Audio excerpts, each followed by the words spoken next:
ஆதி சதுர்வேதங்கள் ஓதும் பரஞ்சோதியே எங்கள் அச்சனார் கோவில் அரசே. நம்புவோர்க்கு உபகாரி என்பதில் இவரன்றியில் நாட்டில் ஓர் தெய்வம் யார்கான். ஆதி சதுர்வேதங்கள் ஓதும் பரஞ்சோதியே எங்கள் அச்சனார் கோவில் அரசே. சுவாமியே சரணமையப்பா. அச்சங்கோயில் அரசே சரணமையப்பா. பகவானுடைய 185வது திருநாமம். திருப்பெயர் ஹேமநிபாய நமஹா. பொன்னென மின்னுவோனுக்கு நமஸ்காரம். ஹேம பொன் என, நிப மின்னுபவன். பரமேஸ்வரனுடையதான அந்த சக்தி வீரியம் பொன்னு சொல்லப்படுறதா இருக்குது.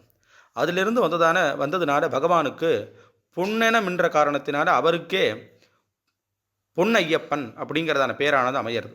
இனி வரைக்கும் வேறு யாருக்கும் இந்த விசேஷமான பெயர் இல்லை. சுவாமியே சரணம், சரணம் பொன் ஐயப்பா அப்படின்னு நாமளும் காலங்காலமாக சரணம் விழிக்கிறதும் இருக்குது. இதற்கு இன்னொரு அர்த்தம், வியாழ கிரகமாக ஒளிர்பவனுக்கு நமஸ்காரம், அதாவது குரு கிரகமாக. ஹேமான்னு சொன்னால் வியாழ கிரகம் போன்று, நிப ஒளிவிடுபவன்கிற காரணத்தினால பகவான் குருவுக்கெல்லாம் குருநாதனாகவும் சத்குருநாதனும் எப்பவும் காந்தமலைன்னு சொல்லக்கூடிய தங்கமலையில் வீட்டிருக்கக்கூடிய பொன்னம்பலமேட்டில் வீட்டிருக்கக்கூடியதான ஒரு ஸ்வரூபமாக இருக்கிறதுனால பகவானே பொன்னன மின்னுபவர். பொன்னன்னு சொல்கிற பேரும் அவருக்கு உண்டு. பொன்னையன் அப்படின்னு சொல்லக்கூடிய நடராஜாவுக்கே வசந்த பேர் இருக்கிறது, அவருடைய குழந்தையான சாஸ்தாவுக்கும் அது அமையிறது.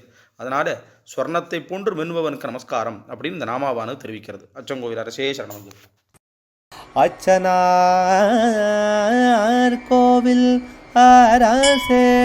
சுவாமியே சரணமையப்பா.